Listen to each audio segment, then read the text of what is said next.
Hey everyone, it's Rita with Everything Homemade, and in this video I'm going to touch on perimenopause.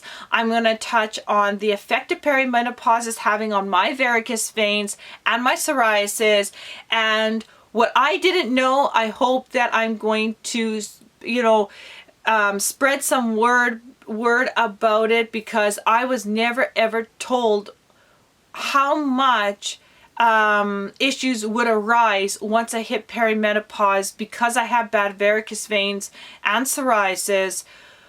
What has happened? So this video is going to be jam-packed, and I'll try not to make this video too long, but I really want to drive home of what's happening to me in hopes that it's going to help somebody else, because perimenopause is just not talked about enough. I mean, I kind of walked into perimenopause really blind. I changed my diet just over 2.5 years ago. I lost that 25 pounds. I've been able to keep it off, totally cut sugar. I cut pretty much all gluten, but now I have some gluten back in my lifestyle in the form of sourdough, always in the form of sourdough. So it's all pre-digested for my body. And that seems to be, working really, really well. But in 2023, in April, I turned 39. I didn't think anything of it. I mean, 39, that's pretty young in my books, right? But about 2 months later, like heading into the summer, I started noticing some changes. Now, the first change I noticed was, it's really hard to describe, but it's like this cloud over my head, and where I was fighting mentally, like, I shouldn't be sad, but I am sad. I shouldn't feel so heavy mentally, but I do. And it felt like I was heading into depression, but I knew I shouldn't be, because there's nothing for me to be depressed about. Actually, I got so much to be thankful and happy, and I'm just a happy person in general, that why mentally am I fighting against this heavy, sad, gloomy feeling when I got nothing to be sad and gloomy about? So I didn't clue in right away about that. I just kind of fought it. Like, I would wake up and start just telling myself positive things and everything that is good mentally, very quietly. Like, I didn't even tell my husband. I didn't tell my kids. I'm like, this is stupid. Like, snap out of it, Rita. Like, come on. Get out there, do what you love, gardening and making videos and teaching others and playing with the dogs and milking the cows. Why do I feel this way? And so I just, I thought I was just something wrong with me, but I couldn't pinpoint it, and I would just kind of push it away and keep reinforcing the positive. And that kind of helped my mood build up. But then it would kind of go down and up and down, and I would be like crying out of nowhere, like, it sounds like I'm pregnant or something like that, where, you show me something, I just cry. It's like, what are you doing? Well, I'm just crying. Why? Well, I'm just crying. Anyway, so that kind of first started, and then I would have a super heavy period, and then a light period, and then a super heavy period, and then a light period. And I was like, okay, there's like no rhyme or reason to this. Or there'd be like hardly no period. And then the next month it would just like floor me for the week, because it would be bleeding so hard. So that was really irritating.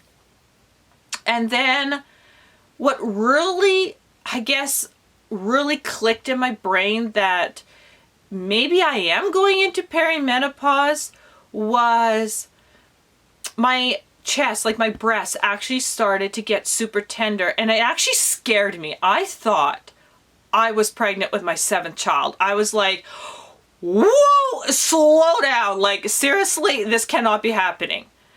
Like, whoa, I do not want to be pregnant with number 7 because of my varicose veins.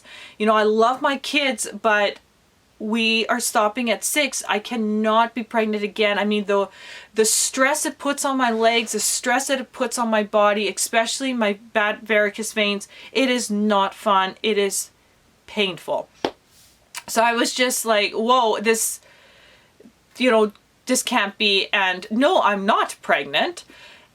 And, but my breasts were so, like, I would, my husband would hug me and be like, oh my word, that hurts.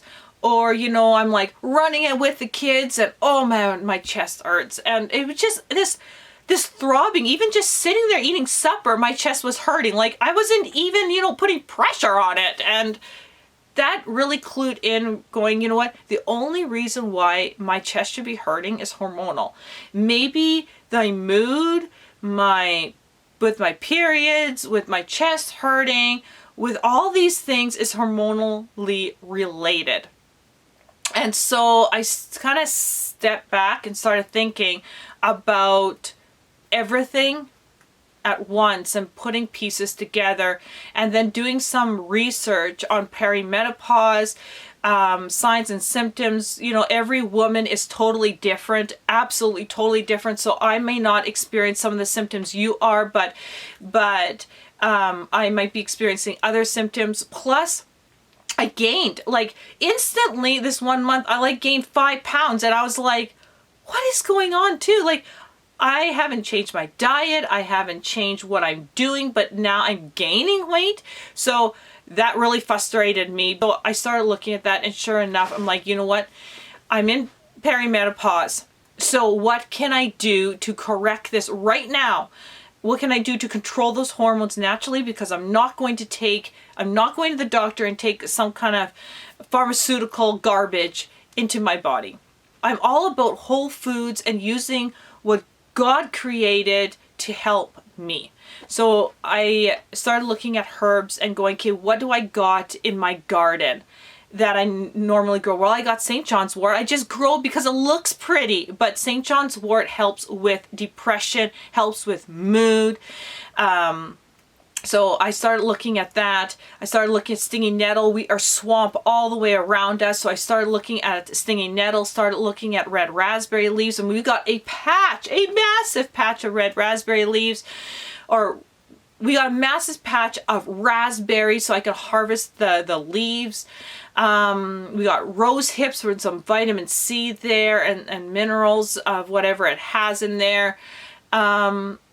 And some hyssop. So I started looking at hyssop because hyssop has such a beautiful flavor, and actually it does a lot with female hormones and stuff like that. Plus it gives such a beautiful flavor to the tea. So I made a tea blend of hyssop, stinging nettle, red raspberry leaf, and St. John's wort.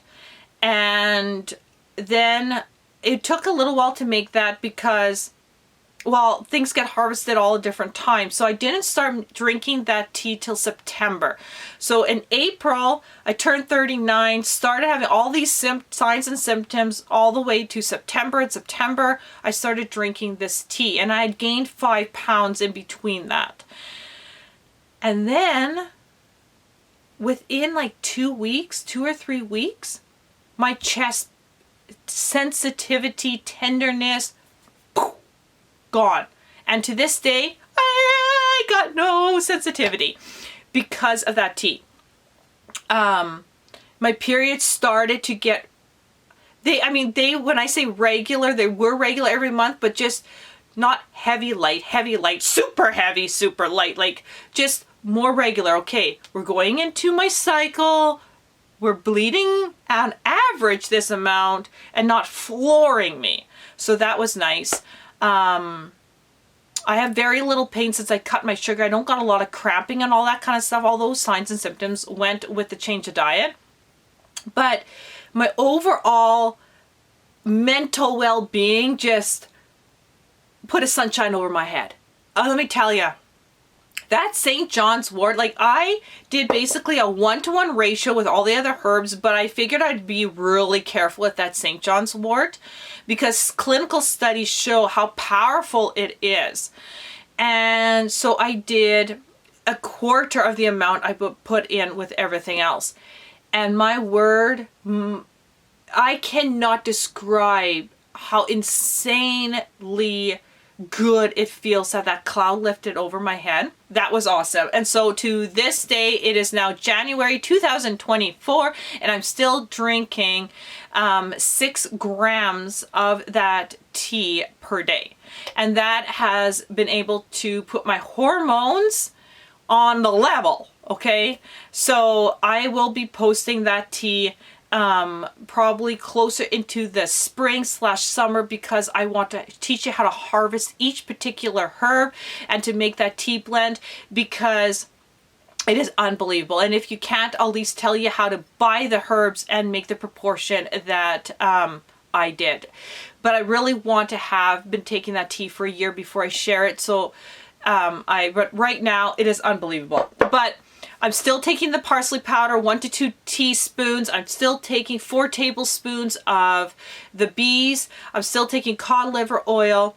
But psoriasis and my varicose veins, wow. Okay, I've had psoriasis since I've been born. Like, it's been with me for life. When I was a kid, the doctor did a whole bunch of steroid cream, which never worked. Then I got older and I started using, you know, when I say older, like 18, move out of the house, I started using coconut oils, natural oils, and that really helped. But also just making sure that I got enough vitamin D in my diet as well. And it's always been, I was always able to control it. It's never ever went away, but it's always been able to control it. Even with cutting the sugar definitely helped. But with all the perimenopause symptoms, it has made my psoriasis flare like crazy. You know, I definitely got head psoriasis. So all through here, it's all psoriasis. Inside my ears is so painful. It is psoriasis. I put cream in my ears every day. Those are the worst spots for psoriasis. I started getting one above my eyebrow, but that one kind of comes and goes. Most people don't notice it. I can do a pretty good job of just putting some cream on it and it kind of blends away.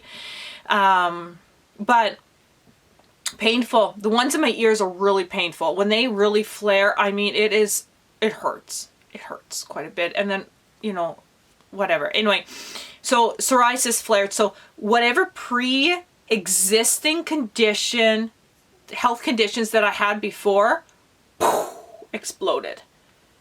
Like, you know, if it wasn't enough to put a cloud over my head, to, you know, make my breasts all sensitive, my periods all whacked, you know, my periods all crazy. Now let's just make all my health issues even worse. So that's just me. I imagine that if you have other health issues, this could be the case. You know, perimenopause can just amplify it. Nobody told me that. Nobody told me anything really about perimenopause. You know, I just, not enough people. Not enough women talking to women about it. It's like a secret. Well, if you go through, you know, nobody really wants to talk about it, but let's talk about it. Let's have that conversation, because holy smokes, it needs to happen. And then the varicose veins. I'm going to show you some pictures. Now I've never, ever, ever show pictures of my leg. Like, I am embarrassed. It's ugly, and it really makes me uncomfortable. And that's why you never see me in shorts. You never see me in shorts above the knee.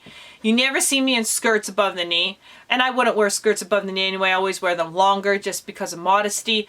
But I never ever wear anything above the knee. Never. Because, and lately it's been a little bit longer, like a longer capris. Because they're ugly, they're hideous, I don't like the way they look, and I don't want other people staring at my leg. It just makes me uncomfortable. And I just thank God to this day that my husband didn't marry me on my sexy legs, because we would be divorced by now. But he loves me for who I am, for me, and not because of my skin, my physical. He loves me for me, and that's really important to me. So with all these changes happening, it has increased the ugliness of my varicose veins to what I don't know how to pronounce the scientific name, but it is called varicose vein eczema. And varicose vein eczema, with all the research that I've done, basically because of the increased pressure in the leg, and I'm not a doctor, so if you are a doctor, a medical doctor listening to this, and I get something a little bit wrong, correct me, or if you know more about varicose vein eczema, like I am so all ears, because I don't even have a medical doctor, and if I go to my medical doctor, all he is or she is going to do is go, well, you need some steroid cream. Here, have some steroid cream to control that eczema and make sure you wear your varicose stockings. Well, I can't wear them because I am like the worst claustrophobic person in the world. And the worst part of my varicose veins is right behind my knee. Now, right behind my knee, when I put them on, because they're like 40, I forget the measurement, but they're one of the tightest stockings. If I wear them up to my upper thigh, I go dizzy. I get up and I almost faint. The world spins around me. I start panicking. I start sweating because of the tightness, because it's so tight behind my knee that it puts so much pressure that literally, like, I get up off the floor and I'm like, ooh, lightheaded. Like, I cannot wear them. Like, I don't know, I'm at this really hard place. Like, I know they probably would help, but I got no quality of life. Or I go through with what I'm doing with the parsley powder and get rid of that throbbing pain, you know, working on moving that blood as natural as possible, strengthening my muscles. I'm doing a lot of leg strengthening to strengthen those muscles around those veins, making sure I got a good diet so everything is nourished. But like, put me in those and I just basically, that's the end. That's it. I just panic because it's so tight and I cannot. Anyway, get control of myself. Just give me a second.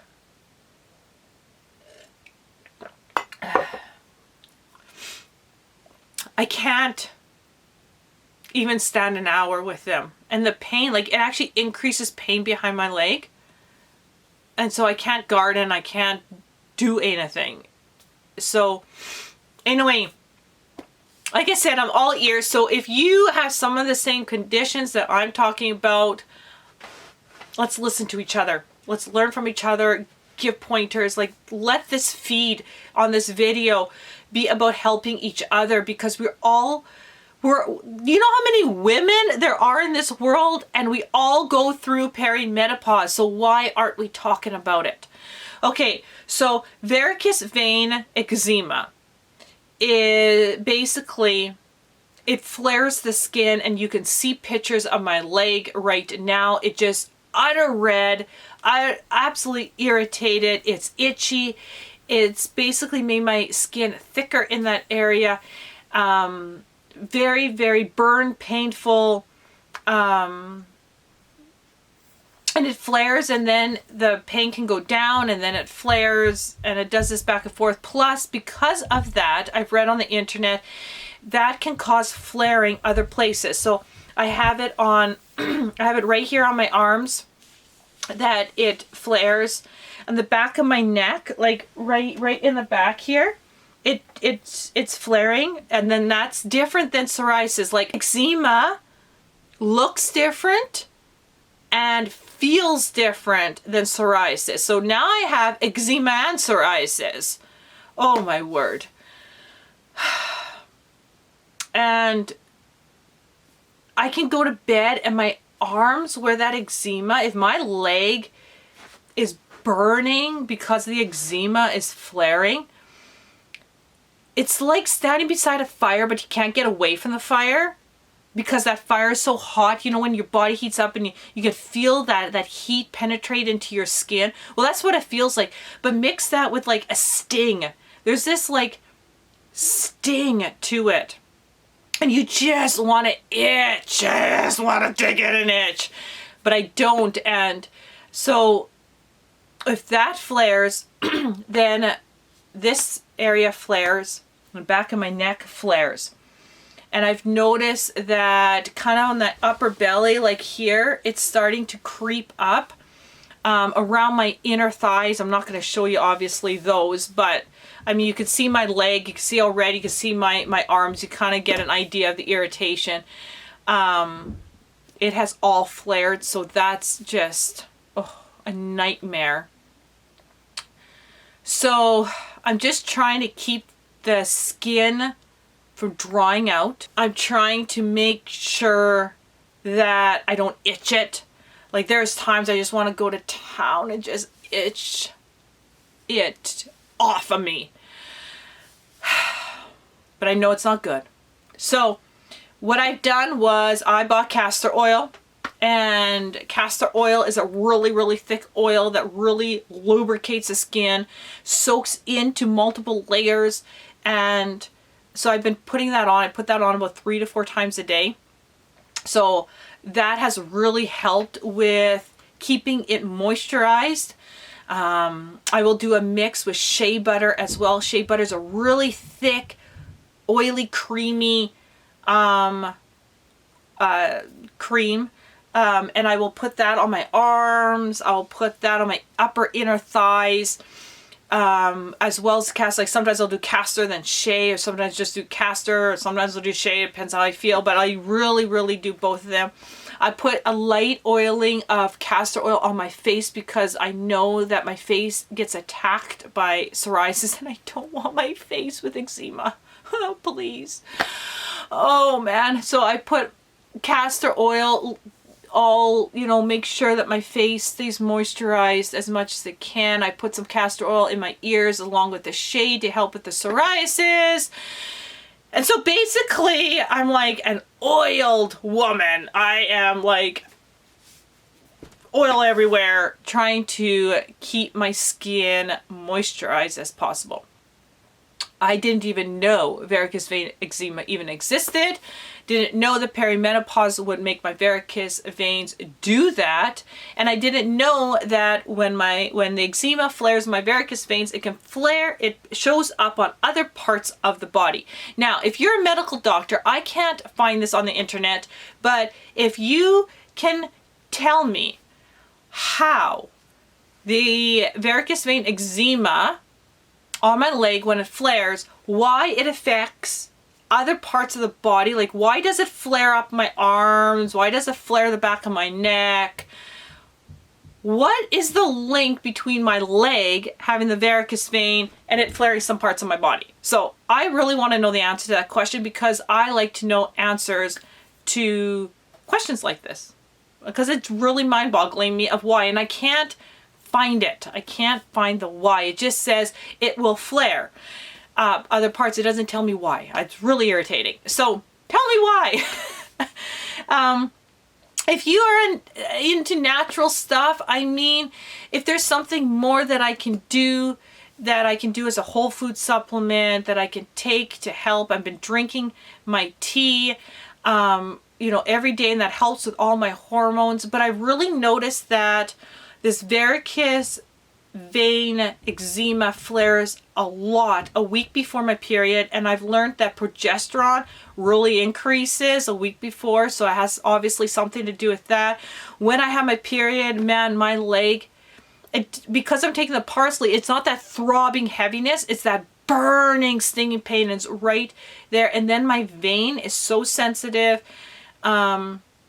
I will just sit there, help the kids with schoolwork or something, or I'll be baking in the kitchen, and it will just burn in pain. Like, this is totally different than the heavy throbbing, beating up, bruising feeling in my vein. This is like totally something else. So I find the week before my period, then the week that I have my period are like the worst 2 weeks of my month. And then when my period is gone, a couple of days after, the flaring usually goes away, where it's then a lighter red, but it's still there, and it kind of flares like if I'm lifting too much, or maybe I put too much pressure because I'm lifting maybe, you know, heavy stuff outside on the farm. I try to keep my stress level down because stress, I know, can flare things. Try to get as much sleep as I can, and perimenopause definitely destroys your sleep. So I've been trying to figure out how to regulate my sleep, because sleep is important for healing. And if you don't get enough sleep, but then if you can't sleep, like, it's just this vicious cycle. So I want to bring this up because I don't got answers to everything. I definitely don't, but I want to bring this up because we need to have a conversation about it, and there may be other women that are having the same issues that I am having. I can't be the only woman out there having these issues. There's always somebody else, or there's always a multiple amount of women that are showing these signs. Like, I don't got other symptoms that other women are getting. I'm really, really getting that everything to do around that varicose and everything we're doing around my psoriasis because of the tea. I'm not really having that weight issue. Like, I'm not getting, you know, a lot of belly fat here. I've gotten, you know, that under control with that tea. So my weight is doing really well. I'm really, really, you know, looking at my diet, making sure that everything's on the level there. But yeah, so pray for me if you remember me in prayer. Pray for all the women going through perimenopause, and, you know, on that feed, help each other. You know, if you got some information, share it. Whether it be you know, a little more medical or a little more natural, share it. You know, we can always pick bits and pieces out of it, but let's help each other, because a lot of us, like myself, I don't even have a family doctor. There is no family doctor. I would have to go to a walk-in clinic, and they just treat you like a number. They don't really listen to what's going on, and I don't want to take steroid cream. So I really don't know what to do. So without talking in circles here, that's kind of what's going on. I am moving forward, though. I'm not letting this stop me. I am writing that everything sourdough cookbook, and it is actually finished writing. I'm just putting in the last little bit of pictures, formatting it, and then doing that heavy proofread. So expect that to be on pre-order for, you know, in February sometime in 2024, which is just around the corner. So definitely check that out. You can still order the Everything Stevia if you want to look how I cut sugar right out of my diet. Definitely look at that. So awesome information there, and some great recipes as well. Definitely, it is like 3 books in one. It's a gardening book, it's a back to basic in the kitchen book, and it is a cookbook with using only stevia. So look at that. Otherwise, I am just, you know what, staying happy, trusting in the Lord, and looking at this as something that, yes, I have it, but I'm going to overcome it. And I hope that my experience can help somebody else. So right now I am keeping castor oil, lots of it in the house, lots of shea butter, and trying to not get down for what is happening with my leg. And remember that it is the beauty within us that makes us beautiful. So with that being said, I will see you on the next video. Like and share this video. Definitely hit the thumbs up, and don't forget to hit the notification bell. I'll see you on the next video.